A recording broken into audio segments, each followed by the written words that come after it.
นะซึ่งเป็นกลุ่มชนที่อยู่ในเขต8จังหวัดภาคเหนือตอนบนได้แก่จังหวัดเชียงใหม่จังหวัดลำพูนจังหวัดลำปางจังหวัดแพร่จังหวัดน่านจังหวัดพะเยาแล้วก็จังหวัดเชียงรายรวมไปจนถึงจังหวัดแม่ฮ่องสอนด้วยนะฮะความสำคัญของประเพณีปีใหม่เมืองที่มีต่อคนเมืองนั้นเนี่ยมีมากมายหลายประการซึ่งอาจจะทำให้เป็นข้อได้ดังต่อไปนี้ข้อแรกประเพณีปีใหม่เมืองเนี่ยเป็นการเปลี่ยนปีเป็นการเปลี่ยนปีการนับปีศักราชที่นิยมกันในหมู่ล้านนาเนี่ยมีอยู่2 อย่างก็คือพุทธศักราชแล้วก็จุลศักราชการนับปีพุทธศักราชเนี่ยเริ่มต้นนับตั้งแต่ปีที่พระพุทธเจ้าปรินิพพานแล้วก็ถือเอาปีที่พระพุทธเจ้าปรินิพพานเนี่ยเป็นปีพุทธศักราชที่1ส่วนการนับจุลศักราชเริ่มนับเมื่อพศ1182โดยพระมหากษัตริย์ในประเทศพม่าก็คือพระเจ้าโพพาสรหันต์กษัตริย์พม่าความเป็นมาของจุลศักราชเนี่ยก็มีความว่าสังฆราชปุตุโสรหันต์เมื่อศึกจากสมณเพศก็ได้ชิงราชสมบัติเป็นกษัตริย์ลำดับที่19ในราชวงศ์สมุทรฤทธิ์ในประเทศพุกามได้บัญญัติจุลศักราชขึ้นเมื่อพุทธศักราช1182คือมันก็มีตำราเรื่องเล่าขานมาว่าพุทธศาสนาจะมีอายุ 5,000 ปีอ่าเสร็จแล้วก็จะสิ้นสุดลงแล้วก็จะมีพระเจ้าพระองค์ใหม่มาเกิดพระเจ้าโพพาสรหันต์เนี่ยไม่อยากจะให้พุทธศาสนาเสื่อมเร็วก็เลยเริ่มนับจุลศักราชขึ้นเมื่อปี1182กำหนดแรกบัญญัติตั้งแต่วันที่พระพุทธเจ้าปรินิพพานไปแล้วประมาณ1181ปีเพราะฉะนั้นจุลศักราช1ก็ตรงกับพุทธศักราช1802ดังนั้นจุลศักราชเนี่ยจึงน้อยกว่าพุทธศักราชประมาณ1181ปีแล้วก็จุลศักราชเนี่ยได้เลิกใช้ในสมัยรัชกาลที่5โดยเปลี่ยนหน่วยนับศักราชจากจุลศักราชเนี่ยเป็นพุทธศักราชเพื่อความเป็นสากลเมื่อจุลศักราช1250โดยรัชกาลที่5เนี่ยได้มีประกาศให้ใช้วันอย่างใหม่ว่ามีพระบรมราชโองการดำรัสเหนือเกล้าสั่งว่าด้วยทรงพระราชดำริถึงวิธีการนับวันเดือนที่ใช้กันอยู่ในสยามมณฑลและใช้ในประเทศน้อยใหญ่เป็นอันมากในโลกนี้เป็นวิธีต่างกันอยู่มากกล่าวโดยย่อก็เป็นวิธีใช้ตามจันทรคติก็คือการนับการขึ้นการลงของพระจันทร์แล้วก็สุริยคติคือการนับการขึ้นการลงของพระอาทิตย์จึงทรงดำริว่าวิธีนับวันเดือนปีอย่างดีที่สุดนั้นเนี่ยควรจะประกอบด้วยเหตุอันควร3ประการ 1. ให้ถูกต้องใกล้ชิดกับฤดูกาล 2. ให้มีปริมาณอันเสมอไม่มากไม่น้อยไปกว่ากันนักแล้วก็ 3. ให้คนทั้งปวงรู้ง่ายทั่วไปดีกว่าอย่างอื่นท่านผู้ชมท่านผู้ฟังทั้ง3ประการนี้จึงจะสมควรใช้ประกาศผลการประกาศฉบับนี้ท่านผู้ฟังท่านผู้ชมศักราชที่เคยใช้มาก่อนทั้งมวลเป็นอันงดใช้แล้วก็ระยะแรกเนี่ยถึงแม้จะมีการเปลี่ยนหน่วยนับจากจุลศักราชเป็นพุทธศักราชก็เป็นการเปลี่ยนเพียงแค่ในระบบบริหารราชการแผ่นดินในเมืองหลวงเท่านั้นแต่ตามหัวเมืองที่อยู่ห่างไกล ก็ยังใช้จุลศักราชเป็นหน่วยนับปีศักราชอยู่โดยเฉพาะอย่างยิ่งหัวเมืองที่เป็นประเทศสราชอย่างล้านนาประเทศนะฮะดังนั้นด้วยเหตุนี้จึงทำให้คนเมืองหรือว่าคนล้านนาใช้จุลศักราชที่เรียกเป็นอักษรย่อว่าจอจานสอคอสลาหรือว่าจอสอเนี่ยเป็นหน่วยนับปีศักราชโดยเอาวันพยาวันก็คือวันที่15หรือว่าวันที่16ของทุกเมษายนเนี่ยของทุกปีเป็นวันขึ้นปีใหม่ทั้งนี้ก็ขึ้นอยู่กับการนับวันเดือนปีตามปฏิทินจันทรคติก็คือถือเอาพระจันทร์ขึ้นพระจันทร์ลงแล้วก็สุริยคติถือเอาพระอาทิตย์ขึ้นพระอาทิตย์ลงอีกทีหนึ่งนะฮะและต่อมาเมื่อมีการรวมประเทศให้เป็นอันหนึ่งอันเดียวกันบวกกับการไหลบ่าของกระแสวัฒนธรรมของภาคกลางผ่านสื่อต่างๆก็ทำให้การใช้จุลศักราชเป็นหน่วยนับปีศักราชพร้อมกับ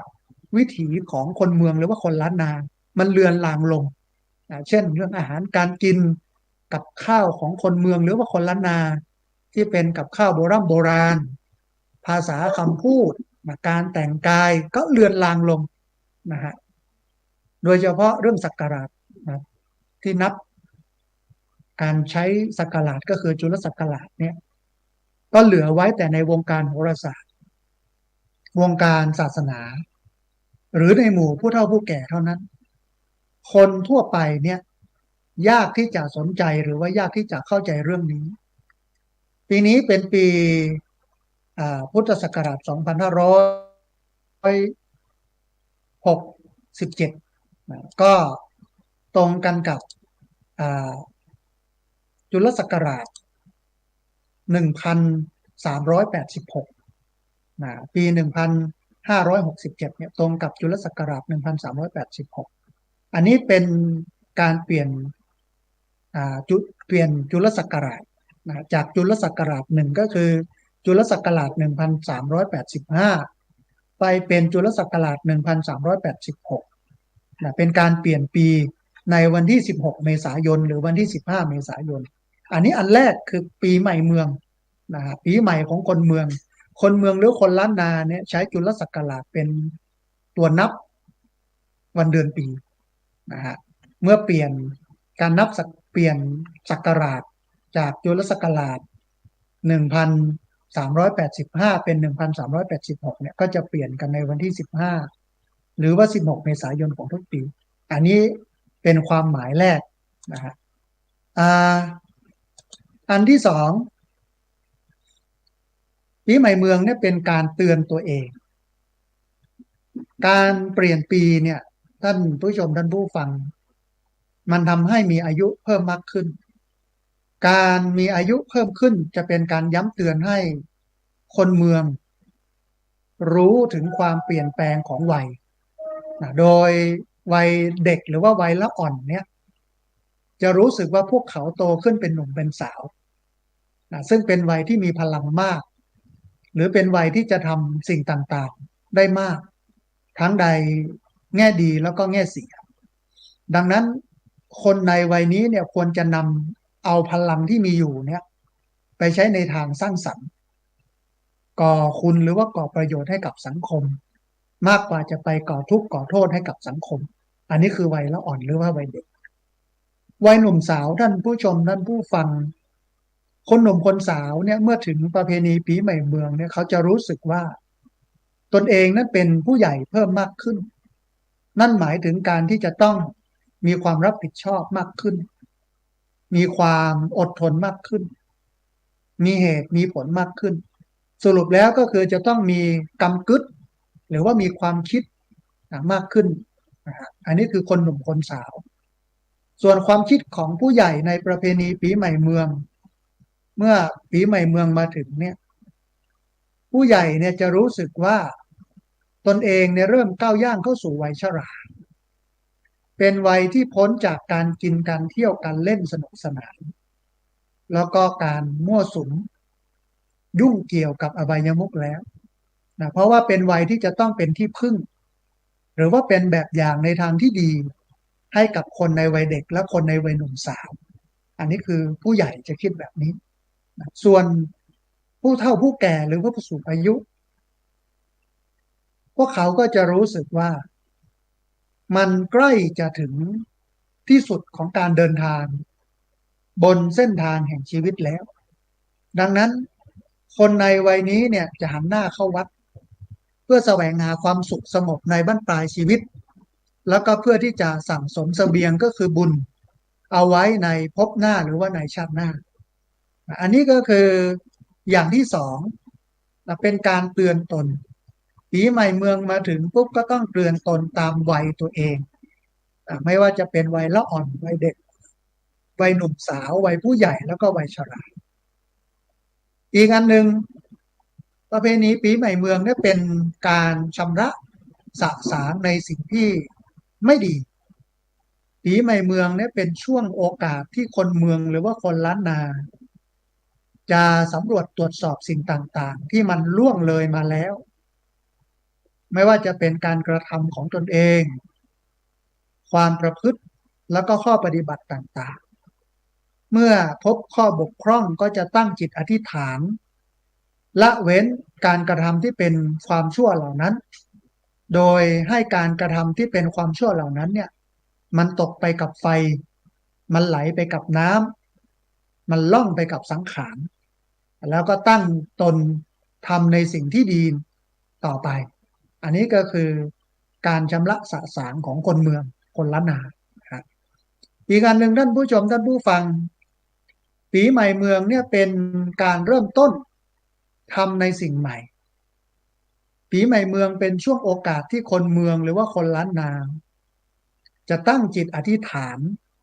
ทำในสิ่งที่ยังไม่ได้ทำให้สำเร็จในปีที่ผ่านมาให้มันลุล่วงสำเร็จต่อไปแรงอธิษฐานนี้ท่านผู้ชมท่านผู้ฟังจะไปกระตุ้นจิตที่มันหดหู่ท้อถอยให้มันมีแรงมากขึ้นจะเกิดการตั้งใจใหม่เกิดการตั้งความหวังใหม่เกิดการตั้งความพยายามใหม่ถือว่าเป็นการเริ่มต้นชีวิตใหม่อีกครั้งหนึ่งนะฮะอีกข้อหนึ่งท่านผู้ชมท่านผู้ฟังเมื่อประเพณีปีใหม่เมืองมาถึงปีใหม่เมืองก็ชื่อว่าเป็นวันกตัญญูหรือว่าเป็นวันของผู้สูงอายุนะฮะปีใหม่เมืองเนี่ยเป็นช่วงโอกาสที่คนเมืองหรือว่าคนล้านนาเนี่ยจะแสดงความกตัญญูกตเวทีต่อบุพการีก็คือผู้มีพระคุณโดยเฉพาะการทำพิธีขอขมารดน้ำดำหัวบุพการีผู้เฒ่าผู้แก่หรือว่าผู้มีพระคุณเป็นต้นอีกข้อหนึ่งปีใหม่เมืองเนี่ยเป็นวันพบญาติหรือว่าวันครอบครัวปีใหม่เมืองเป็นช่วงโอกาสที่คนเมืองหรือว่าคนล้านนาที่ไปทำงานหรือว่าอาศัยอยู่ที่อื่นเนี่ย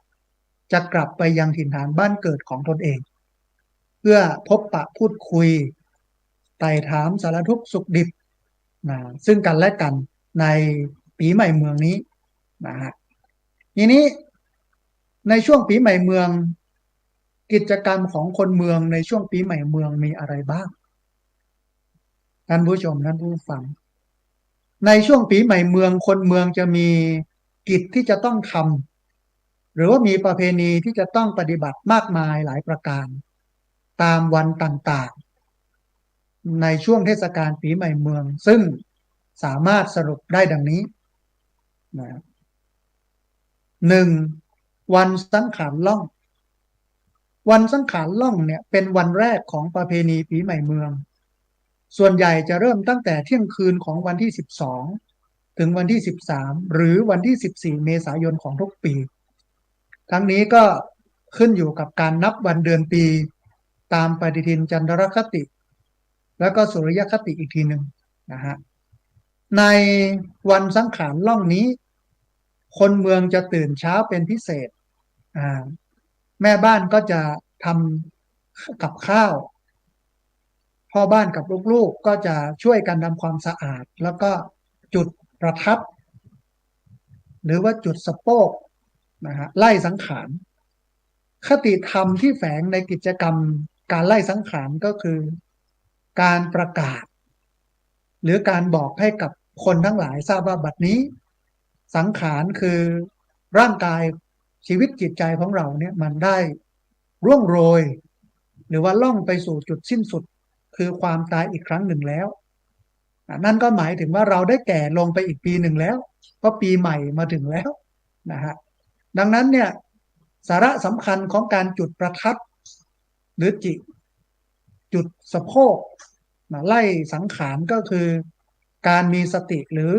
การไม่ประมาทในการใช้ชีวิตอันนี้คือสาระที่ควรได้จากวันสังขารล่องอย่าไปคิดอย่าไปเชื่อคนที่เขาเล่าว่าสังขารเป็นตัวเป็นตนเป็นเทพเป็นผีแต่ว่าสังขารคือร่างกายชีวิตจิตใจแล้วมันล่องไปสู่ความแก่เพราะว่ามันเป็นศักราชใหม่นะอีกอันหนึ่งคือวันเน่าวันเน่าหรือวันเนาวันเน่าหรือวันเนาเนี่ยท่านผู้ชมท่านผู้ฟังเป็นวันที่สองของประเพณีปีใหม่เมืองนะส่วนใหญ่จะเริ่มในวันที่14หรือวันที่15เมษายนของทุกปีท่านผู้รู้บอกว่าที่จริงแล้วเนี่ยวันนี้น่าจะเรียกว่าวันเนาซึ่งหมายถึงวันที่พระอาทิตย์เนาอยู่ระหว่างราศีมีนกับราศีเมษคือออกจากราศีมีนแล้วแต่ยังเข้าไปไม่ถึงราศีเมษนะเนาอยู่ตรงนั้นช้าอยู่ตรงนั้นแช่อยู่ตรงนั้นนะฮะในวันเนาซึ่งเป็นวันที่สองของประเพณีปีใหม่เมืองคนเมืองจะงดเว้นการด่าทอหรือว่าการใช้ถ้อยคำที่หยาบคายต่อกันนะก็เพราะว่าก็เริ่มมีการดื่มเยอะแล้วเริ่มเมาแล้วแล้วก็อากาศร้อนด้วยถ้าหากว่าพูดจาไม่สุภาพด่าทอกันเนี่ยก็จะเกิดเหตุทะเลาะวิวาทอันนี้เป็นกุศโลบายของคนล้านนาโบราณที่เมื่อถึงวันเนาแล้วเนี่ยก็ห้ามพูดรุนแรงห้ามพูดคำหยาบห้ามพูดแช่งชักหักกระดูกกันมันก็เกิดความสงบร่มเย็นขึ้นได้ในการถือเคล็ดข้อนี้นะฮะแล้วก็ในวันนี้เนี่ยจะเป็นวันที่คนเมืองหรือว่าคนล้านนาเนี่ยจะช่วยกันขนทรายเข้าวัดตามคติความเชื่ออย่างใดอย่างหนึ่งในสองประการนะในสองประการนี้นะฮะอันที่หนึ่งก็คือเพื่อทำนุบำรุงพระพุทธศาสนาท่านผู้ชมท่านผู้ฟังเพราะพระสงฆ์สามารถนำทรายที่พุทธศาสนิกชนขนเข้าวัดมาในวันเนาก็คือวันที่14หรือว่าวันที่15เมษายนเนี่ยไปใช้ในการก่อสร้างหรือบูรณะปฏิสังขรณ์ศาสนวัตถุต่างๆได้นะฮะอ่าในสมัยโบราณเขาสร้างวัดตามแบบความเชื่อของศาสนาพราหมณ์วิหารก็เปรียบเสมือนเขาพระสุเมนนะรอบเขาพระสุเมนก็จะมีทะเลสีทันดรไอทรายเนี่ยที่เอาไปใส่ในสมัยโบราณวัดสมัยโบราณเนี่ยจะมีทรายรอบวิหารก็เหมือนกับเป็นทะเลสีทันดรนะอย่างนี้เป็นต้นเนาะอันที่สองในเรื่องการขนทรายเข้าวัดท่านผู้ชมท่านผู้ฟังมันเป็นการชำระหนี้สงฆ์นะเพราะอะไรเพราะว่าขณะที่เราเดินเอาเดินเข้าเดินออกวัดเนี่ยทรายที่อยู่ในบริเวณวัดก็ติดรองเท้าของเราออกไปด้วยนั่นก็หมายเท่ากับว่าเราได้เอาทรายออกวัดไปโดยไม่รู้ตัวดังนั้นเพื่อไม่ให้เป็นบาปบรรพบุรุษของคนเมือง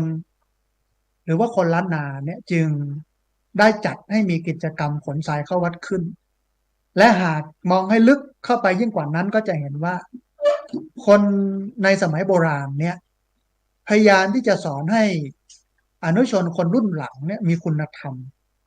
ก็คือสอนให้มีความซื่อสัตย์สุจริตไม่คิดคดโกงนั่นเองแต่ว่าในวันนี้เนี่ยเรื่องทุจริตเรื่องคดโกงเนี่ยมาเป็นอันดับต้นๆของประเทศนะฮะที่ เป็นข่าวคึกโครมใหญ่โตที่ศาลแคดเมียมซึ่งอยู่ที่ตากอยู่จังหวัดตากก็มีการขนเข้าไปในกรุงเทพหลายจุดแล้วก็วันนี้ล่าสุดผู้สื่อข่าวก็รายงานว่าไอ้ที่เก็บสารแคดเมียมตามจุดต่างๆโดยเฉพาะจุดที่ใกล้แม่น้ำเจ้าพระยาก็มีการปล่อยน้ำเสียท่อต่อท่อน้ำเสียลงในแม่น้ำเจ้าพระยาแล้วก็มีการล้างแร่ล้างสารแคดเมียมนั้นให้ลงไปในแม่น้ำเจ้าพระยาก็มีการประกาศให้ผู้คนที่อยู่ในบริเวณแม่น้ำเจ้าพระยานี่ต้องระมัดระวังตัวเองเห็นไหมนี่คือการทุจริตที่มันนำมาสู่ผลเสียที่มีปัญหาใหญ่โตมโหฬารนะฮะแต่คนเมืองคนโบราณเนี่ยเขาก็สอนให้เราเป็นคนที่ซื่อสัตย์สุจริตไม่คดโกงนะฮะนี่คือวันที่สอง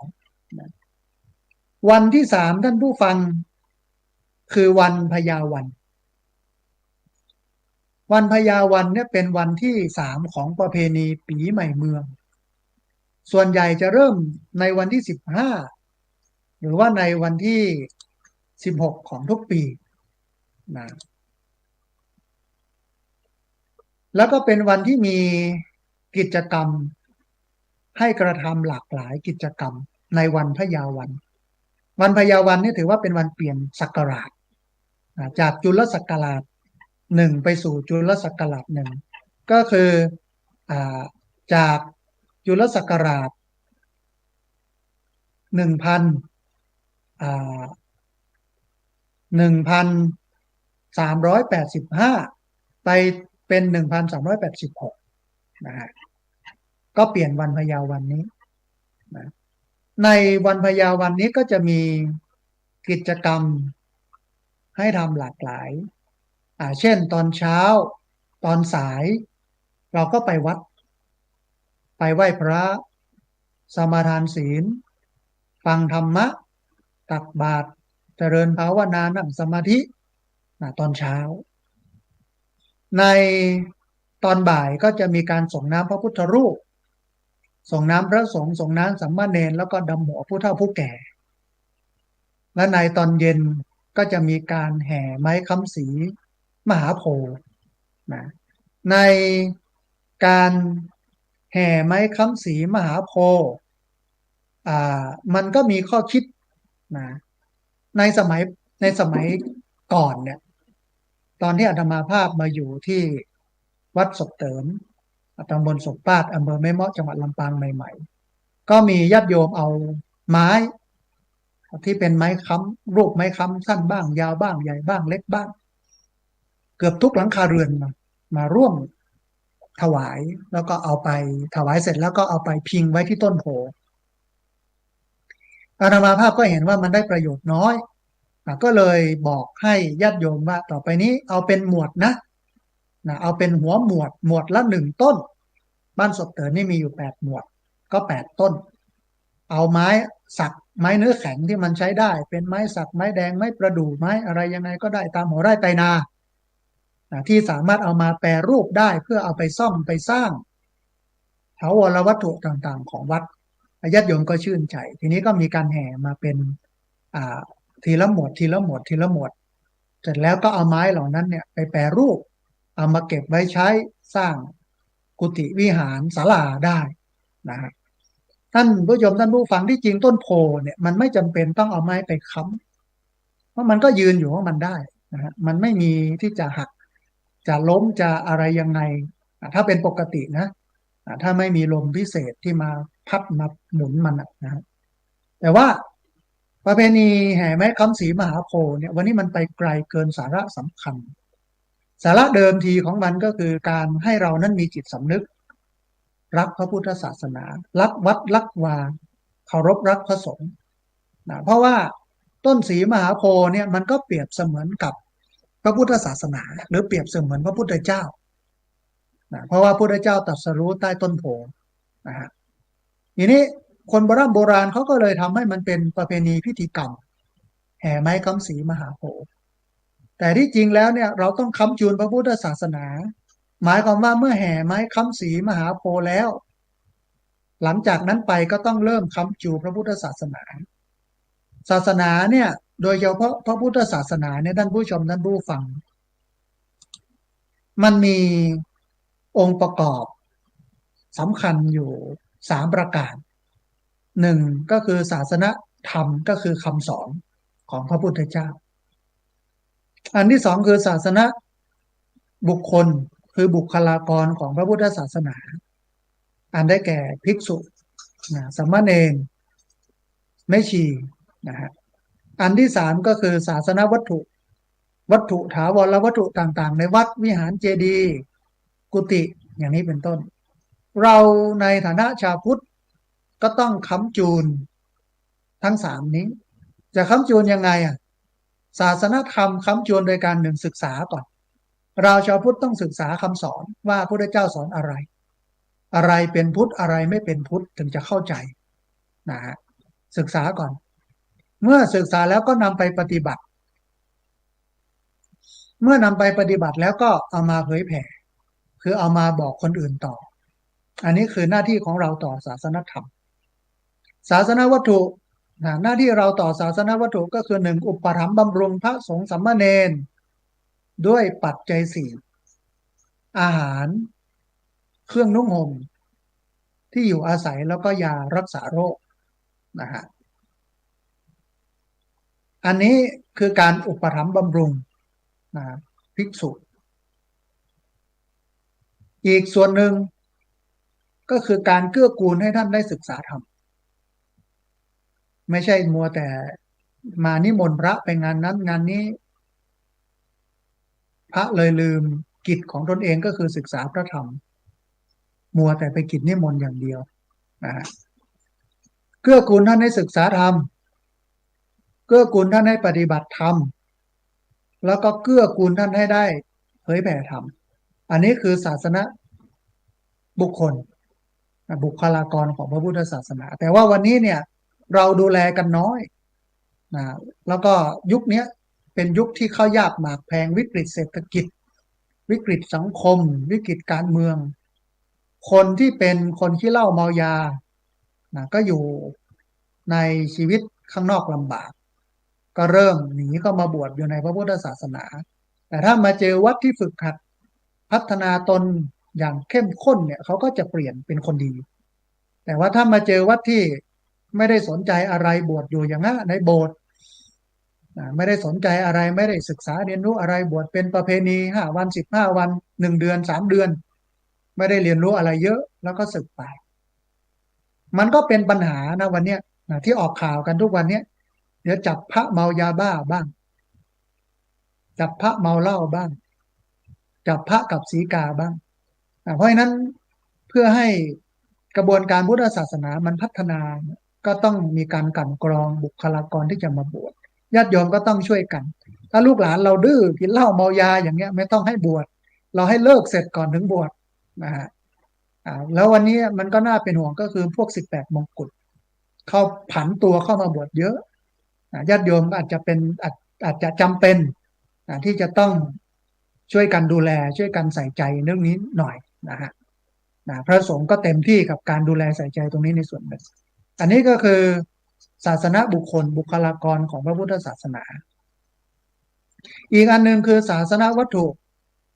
คือวัตถุสิ่งของถาวรวัตถุต่างๆในวัดเช่นวิหารเจดีย์กุฏิศาลาโบสถ์พระอุโบสถอะไรอย่างเงี้ยเป็นต้นหลักการคืออันไหนที่มันไม่มีเราซ่อมเราสร้างขออภัยอันไหนที่มันไม่มีเราสร้างโดยยึดหลักก็คือให้มันเรียบง่ายให้มันประหยัดแล้วก็ให้มันเป็นประโยชน์เรียบง่ายประหยัดแล้วก็ประโยชน์นะฮะส่วนอันไหนที่มันพังมันเสียมันชำรุดทรุดโทรมก็ซ่อมโดยเฉพาะช่วงนี้หน้าร้อนสายไฟในกุฏิในศาลาในอุโบสถในวิหารอะไรก็แล้วแต่ควรจะเปลี่ยนควรจะซ่อมปรับให้มันเป็นสายไฟใหม่เพื่อป้องกันไฟไหม้วันนี้ข่าวหลายวัดหลายวาก็เกิดไฟไหม้เพราะว่าไฟฟ้าลัดวงจรอันนี้เรื่องหนึ่งนะฮะนี่คือการอุปถัมภ์บำรุงพระพุทธศาสนานอกจากเราจะแห่ไม้ค้ำศรีมหาโพธิ์เพื่อสนุกสนานเพลิดเพลินอะไรยังไงได้บุญได้กุศลกันไปแล้วเนี่ย เราก็ควรจะปฏิบัติหลักการในการดูแลพระศาสนาสามหลักการนี้คือหนึ่งศาสนธรรมศึกษาปฏิบัติเผยแผ่สองศาสนบุคคลอุปถัมภ์บำรุงด้วยปัจจัยสี่เกื้อกูลท่านได้ปฏิบัติธรรมเกื้อกูลให้พระได้ศึกษาธรรมเกื้อกูลให้พระได้เผยแผ่ธรรมและอันสุดท้ายศาสนวัตถุก็คือหนึ่งสร้างบนพื้นฐานของหลักการก็คือเรียบง่ายประหยัดแล้วก็ให้มันเป็นประโยชน์สองอันไหนที่ไม่มีก็อันไหนที่มันมีแล้วมันพังมันชำรุดก็ซ่อมนี่จึงชื่อว่าเป็นการแห่ไม้คำศรีมหาโพธิ์ที่มันได้ผลไม่ใช่แห่แล้วเมาเหล้าเมายาเพลิดเพลินสนุกสนาน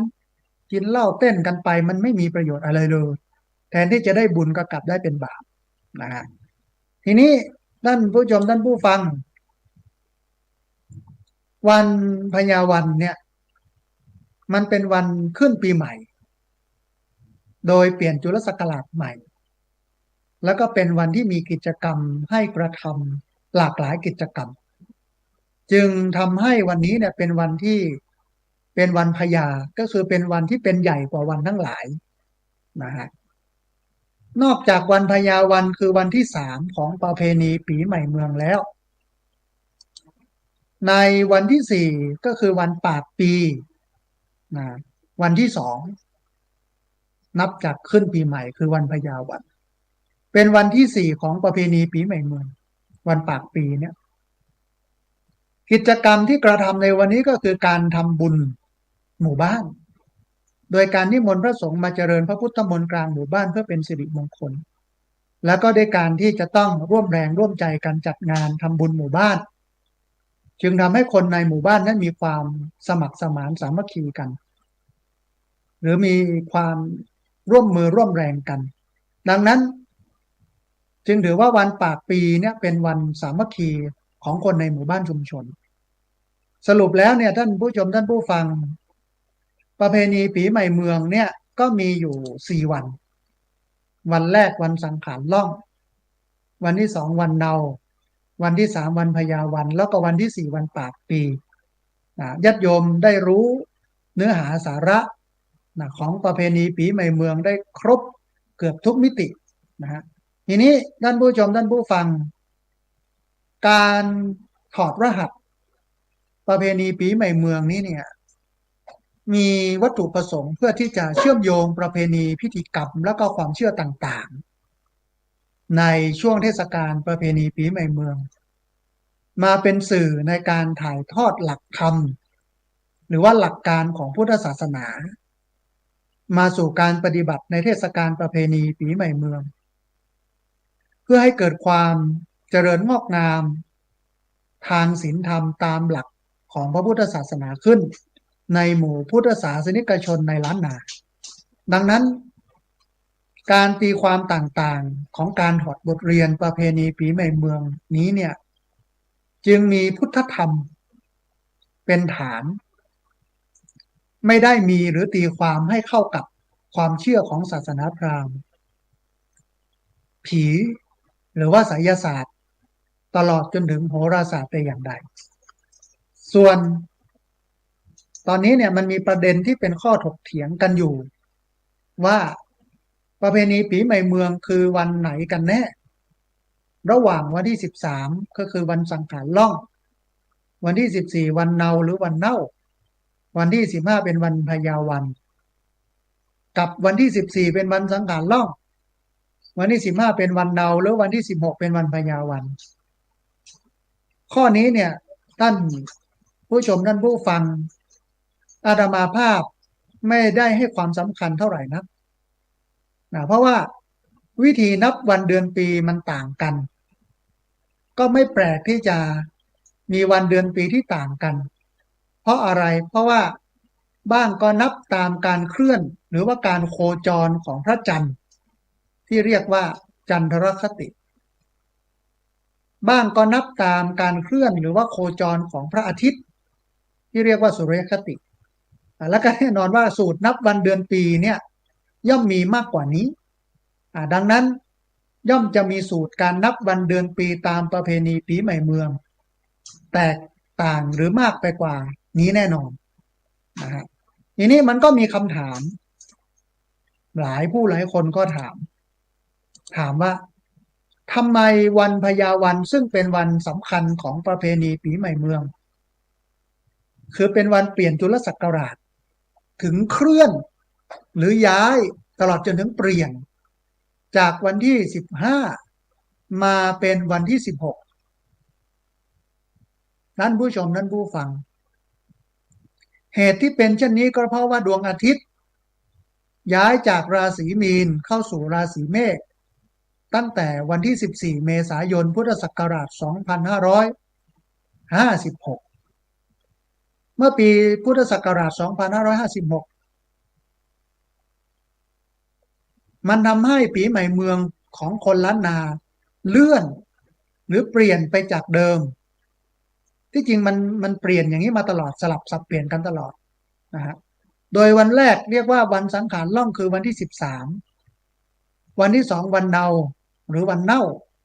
คือวันที่14แล้ววันที่3วันพญาวันหรือวันเถลิงศพวันขึ้นปีใหม่วันเปลี่ยนจุลศักราชใหม่คือวันที่15ตอนนี้เปลี่ยนหรือว่าเคลื่อนมาเป็นวันที่14 15 16และจะเป็นอย่างนี้ไปอีกถึงปีพุทธศักราช2585หรืออีก18ปีนะอีก18ปีข้างหน้าผีใหม่เมืองก็จะกลับมาเป็นวันที่13 14 15เหมือนเดิมแต่จากนี้ไปจนถึงปีพุทธศักราช2585หรือไปอีก18ปีเนี่ยปีใหม่เมืองก็ยังคงเป็นวันที่14 15 16อาจจะเปลี่ยนเมื่อปี2585หรือว่าอีก18ปีวันปีใหม่เมืองจะกลับมาเหมือนเดิมนะอันนี้คือการนับของคนทั้งหลายท่านผู้ชมท่านผู้ฟังการนับวันเดือนปีเนี่ย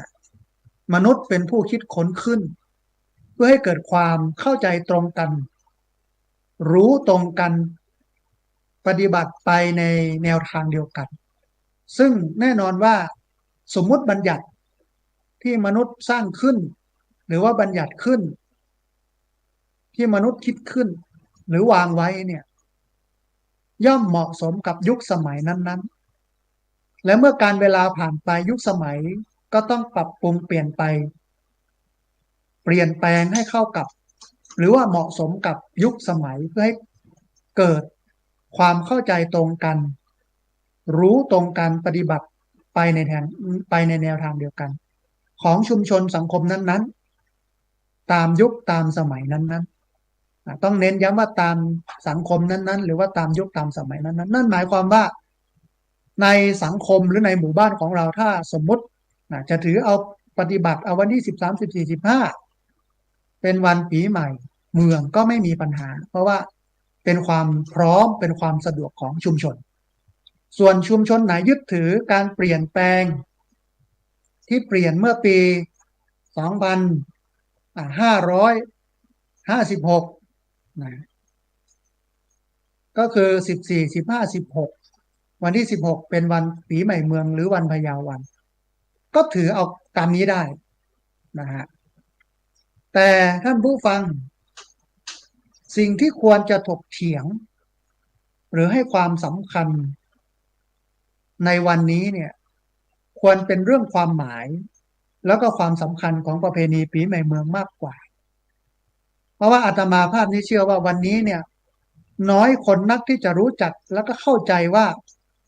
ประเพณีปีใหม่เมืองคืออะไรและเราจะปฏิบัติตนอย่างไรให้เกิดความเจริญงอกงามทางศีลธรรมตามหลักของพระพุทธศาสนาขึ้นในหมู่พุทธศาสนิกชนในล้านนาในช่วงประเพณีปีใหม่เมืองนี้ต่างหากหรืออาจจะเป็นเพราะว่าเราไม่ได้ใส่ใจหรือว่าให้ความสำคัญกับประเด็นที่ว่าเรานั้นจะปฏิบัติตนอย่างไรให้เกิดความเจริญงอกงามทางศีลธรรมตามหลักของพระพุทธศาสนาขึ้นในหมู่พุทธศาสนิกชนในล้านนาในช่วงประเพณีปีใหม่เมืองเหตุเนี้ยมันจึงทำให้ปีใหม่เมืองที่เรารู้ที่เราเห็นกันอยู่ทุกวันนี้เนี่ยมันเลอะเทอะท่านผู้ชมท่านผู้ฟัง มันมากไปด้วยการดื่มเหล้าเมายาปีใหม่เมืองคือการเปลี่ยนศักราชแทนที่จะมาคิดในอดีตที่ผ่านมาอะไรที่ทำได้ไม่ได้อนาคตจะทำอะไรยังไงกลับกลายเป็นว่าเราจะต้องมาคอยระวังรถที่จะที่คนขับเมาเหล้าจะมาชนเราแต่ละปีในช่วงเนี้ยมีการตั้งด่านไว้ทุกเทศบาลทุกอบตเพื่อป้องกันคนเมาแล้วขับแต่ทุกปีก็จะมีประกาศจากอ่ารัฐบาลว่าปีนี้ตายกี่คนรถชนกี่คนรถเฉี่ยวกันกี่คนบาดเจ็บกี่คนกี่ร้อยคนกี่พันคนกี่หมื่นคนอ่าก็ต้องมาระมัดระวังเรื่องนี้อีกเพราะว่าในช่วงนี้ดื่มกันเยอะเมื่อดื่มเยอะปุ๊บขาดสติปั๊บเนี่ยก็จะใช้จักรยานยนต์ใช้รถยนต์ไปซื้อโน่นซื้อนี่ซื้อนั่นไปเที่ยวโน่นนี่นั่นหรือกลับบ้านด้วยความเมาด้วยความเพลียจากการดื่มมันก็ทำให้เกิดอุบัติเหตุได้ง่ายตายกันเป็นร้อยบาดเจ็บกันเป็นหมื่นเป็นพันเป็นหมื่นแต่ละปีเราสูญเสียกับเหล้าเนี่ยเยอะนะฮะนอกจากนั้นมันก็ยังมีการเต้นที่มันโป๊เปลือยลามกอนาจารเดี๋ยวดูข่าวมีทุกที่นะฮะเกิดการลวนลามไกลไปจนถึงการข่มขืนกระทำชำเรามันก็มีให้เห็นอยู่อย่างดาดดื่นในสังคมในวันนี้เพราะฉะนั้นท่านผู้ชมท่านผู้ฟังเราจำเป็นจะต้องปรับประเพณีปีใหม่เมืองโดยให้คนเมืองเนี่ยรู้ความหมายของมันว่าปีใหม่เมืองไม่ได้มีอะไรเยอะก็คือการเปลี่ยนศักราชจากจุลศักราชหนึ่งไปสู่จุลศักราชหนึ่งเท่านั้นเองนะฮะมันไม่มีอะไรสำคัญไปมากกว่านี้เป็นการเปลี่ยนศักราชจากจุลศักราช1385เป็น1386แค่นั้นเองวันต่างๆที่เขาวางระบบไว้ก็ให้เรานั้นได้มีสติ เช่นได้กลับบ้านไปเจอครอบครัวไปพร้อมหน้าพร้อมตาไต่ถามสารทุกข์สุขดิบเลี้ยงอาหารกันซะพูดคุยพี่น้องฉันมิตรแต่ปัญหาก็คือถ้ามีเหล้าเข้ามาเกี่ยวแล้วเนี่ยก็จะเริ่มมีการทะเลาะวิวาทเริ่มมีการทำร้ายร่างกายเริ่มมีการยิงการแทงเดี๋ยวดูข่าวท่านผู้ชมท่านผู้ฟังก็เป็นอย่างนี้ทุกปีตราบใดที่เรายังเอาเหล้ามาเป็นตัวตั้งบางคนเสียชีวิตด้วยอุบัติเหตุรถชนรถแฉลบนะเยอะแยะมากมายเพราะฉะนั้นวันนี้เราจำเป็นจะต้องมาถอดรหัสประเพณีปีใหม่เมืองเหมือนที่อาตมาภาพถอดให้กับท่านผู้ฟังในวันนี้หวังว่าท่านผู้ฟังคงจะเข้าใจแต่เมื่อเข้าใจแล้วเอาไปปฏิบัติแรกเริ่มเดิมทีก็คืองดเรื่องเหล้าเลยมันจะทำให้ชีวิตเรามีความสุขหรืออาจจะดื่มแบบรับผิดชอบอะดื่มน้อยไม่ดื่มเยอะดื่มพอประมาณประมาณแค่ไหนครับถ้าเป็นเบียร์เนี่ยก็หนึ่งกระป๋องพอแล้วเหล้าก็สัก5 แก้วพอจบนะฮะพอที่จะให้มันอ่าอยู่กับเขาได้ในโลกอ่ะนะแต่ว่ามันเป็นความปลอดภัยถ้าเราไม่ดื่มอ่ะเราก็ป้องกันตัวเองได้ด้วยแล้วก็ดูแลคนใกล้ชิดได้ด้วยนะแต่ว่าวันนี้เนี่ยเมื่อพูดถึงปีใหม่เมืองหรือว่าสงกรานต์คนก็มองแต่เรื่องเหล้าจะไปกินกันที่ไหนจะไปนั่งกินกับใครจะร้องเพลงอะไรจะต้องเตรียมเหล้าเตรียมอะไรยังไงนะครับนะเพราะฉะนั้นเนี่ยเรื่องนี้เป็นเรื่องสำคัญแต่เหมือนอย่างที่อาตมาภาพบอกเมื่อเราเข้าใจความหมายของปีใหม่เมืองแล้วมันก็ง่ายทั้งหมดไม่มีอะไรเยอะมันเป็นการเปลี่ยนศักราชจากจุลศักราชหนึ่งไปสู่จุลศักราชหนึ่งเท่านั้นเองแล้วก็วันต่างๆที่เขาตั้งไว้เช่นวันสังขารล่องมันก็หมายถึงสังขารก็คือร่างกายของเราเนี่ยมันล่องไปสู่ความแก่แล้ว เพราะว่าศักราชมันเปลี่ยนจากสู่จุลศักราชหนึ่งไปสู่จุลศักราชหนึ่งจากจุลศักราช1385เป็นจุลศักราช1386อย่างเนี้ยนะฮะวันเนาก็คือวันที่จะเข้าสู่ปีใหม่นั่นแหละแต่ว่ามันนานวันเนี้ยนะมันยังไม่เคลื่อนไปไหนสักทีอยู่ก้ำกึ่งก็เนาไว้ตรงนั้น แต่วันนี้ก็ดีหน่อยคนโบราณก็ฝึกให้เรานั้นเป็นคนที่ไม่พูดจาหยาบคายแล้วก็ให้เรานั้นขนทรายเข้าวัดเตรียมทรายเข้าวัดแล้วก็อีกวันหนึ่งคือวันพญาวันก็ไปทำบุญวันพระเอาตุงต่างๆก็ไปปักไว้ที่เจดีย์ทรายของเราก็เป็นวัฒนธรรมประเพณีที่ดีหลังจากนั้นก็ตอนบ่ายก็มีการรดน้ำพระมีการขอขมากันแล้วก็รดน้ำดำหัวผู้เฒ่าผู้แก่นะผู้สูงอายุผู้มีพระคุณของเราแล้วก็แห่ตอนเย็นก็มีการแห่ไม้ค้ำศรีมหาโพธิ์แล้วอีกวันหนึ่งก็คือวันปากปีวันปากปีเนี่ยหลายคนก็สงสัยว่าทำไมวันปากปีนี้ถึงต้องเอาขนุนมารับประทาน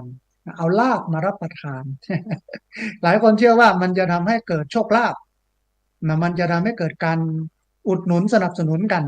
แต่ก็มองในเชิงเศรษฐศาสตร์อีกมิติหนึ่งก็คือว่าก็3 วันมาแล้วอ่ะใช้เงินไปเยอะตั้งแต่วันสังขารล่องวันเนาแล้วก็วันพญาวัน3 วันนี้โดยเฉพาะวันพญาวันเนี่ยใช้เงินเยอะ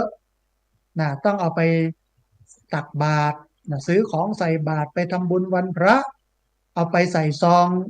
ดำหัวผู้เฒ่าผู้แก่อะไรเงี้ยนะมันใช้เยอะแล้วเงินหมดสันนิษฐานนะว่าเงินหมดแล้วก็เอาไม่รู้จะเอาอะไรนะมองซ้ายมองขวาก็เห็นต้นขนุนซึ่งช่วงนี้มันก็ออกพอดีนะมันก็เป็นลูกที่พอเหมาะก็เอามาแกงเอามาตำอะไรเงี้ยเป็นต้นแต่คนที่มีทรัพย์สินเงินทองอยู่ก็เอาลาบเอาเนื้อมาลาบเป็นลาบไปอันนี้ก็เป็นความเชื่อในทางพระพุทธศาสนาแต่อย่างที่บอกว่าอาตมาภาพเป็นพระในพระพุทธศาสนาก็ต้องพูดหลักการของพุทธหลักการของพระไม่ได้ไปพูดหลักการของพราหมณ์หลักการของผีหลักการของไสยศาสตร์ซึ่งมันไม่ใช่พุทธนะฮะซึ่งมันไม่ใช่หลักการของพุทธศาสนาเพราะฉะนั้นก็หวังว่าญาติโยมที่ติดตามรับชมรับฟังอยู่ก็คงจะเข้าใจในประเพณีปีใหม่เมืองไม่มากก็น้อยแล้วก็ในช่วงประเพณีปีใหม่เมืองนั้นให้ทุกคนทุกท่านนั้นอย่าประมาทนะอย่าดื่มเลยนะถ้าจะดื่มก็ดื่มให้น้อยที่สุดเพื่ออะไรเพื่อให้เรานั้นประคองสติได้ในการขับรถในการใช้ชีวิตที่จะไม่ไปก่อเหตุเพศภัยต่างๆให้กับผู้คนทั้งหลายให้ได้รับความเดือดร้อนนะฮะแล้วก็ประเพณีปีใหม่เมืองหรือปีใหม่เมืองที่จะถึงนี้หรือสงกรานต์ที่จะถึงนี้เนี่ยก็ขอให้ท่านผู้ชมท่านผู้ฟังนั้นจงมีแต่ความสุขความเจริญนะโชคดีตลอดปีแล้วก็โชคดีตลอดไปในปีใหม่เมืองในปีพุทธศักราช2567นี้หรือในปีจุลศักราช1386นี้นะฮะเอาละท่านผู้ฟังวันนี้รายการธรรมาภิวัตน์อันเป็นรายการวิทยุเพื่อการเผยแผ่พระพุทธศาสนาส่งเสริมการศึกษาและพัฒนาสังคมเวลารายการหมดลงแล้วเราจะเจอกันอีกครั้งหนึ่งในวันพฤหัสบดีในเวลา20:00 ถึง 3:00แล้วก็ในสถานีวิทยุทุกวันเสาร์8 โมงถึง 9 โมงวันอังคาร5:00 ถึง 7 โมงเช้าจะเจอกันอาทิตย์หนึ่ง3 เวลานะก็เจอกันมาหลายปีนะฮะหวังว่าท่านผู้ชมท่านผู้ฟังก็จะติดตามรับชมรับฟังกันไปตลอดส่งข้อความมาให้กำลังใจมาเป็นกำลังใจกันในการจัดรายการธรรมะในวันนี้ก็มีญาติโยมหลายท่านที่ส่งข้อความมาในแชทของช่องธรรมะเป็นทีมนะต้องอนุโมทนาบุญกับญาติโยมทุกท่านด้วยนะฮะอาตมาก็เอาช่องแชทเหล่านั้นเนี่ยขึ้นให้กับญาติโยมได้ดูด้วยนะฮะเอาละวันนี้ขอกราบขอบพระคุณครูบาอาจารย์พระเถรานุเถระทุกรูปแล้วก็อนุโมทนาบุญกับญาติโยมทุกคนทุกท่านที่ดูแลการออกอากาศการส่งกระจายเสียงอนุโมทนาบุญกับญาติโยมทุกคนทุกท่านที่ติดตามรับชมรับฟังแล้วก็ที่ส่งข้อความมาให้กำลังใจสัพพะพุทธานุภาเวนะด้วยเดชะอนุภาพของพระพุทธเจ้าสัพพะธรรมานุภาเวนะด้วยเดชะอนุภาพของพระธรรมเจ้าสัพพะสังฆานุภาเวนะด้วยเดชะอนุภาพของพระสังฆเจ้าศรัทธาสุทธีพระวันตุเตขอความสุขความเจริญในธรรม จงบังเกิดมีแด่บรรดาศรัทธาสาธุชนทุกคนทุกท่านตลอดกาลเป็นนิจเทินเจริญพร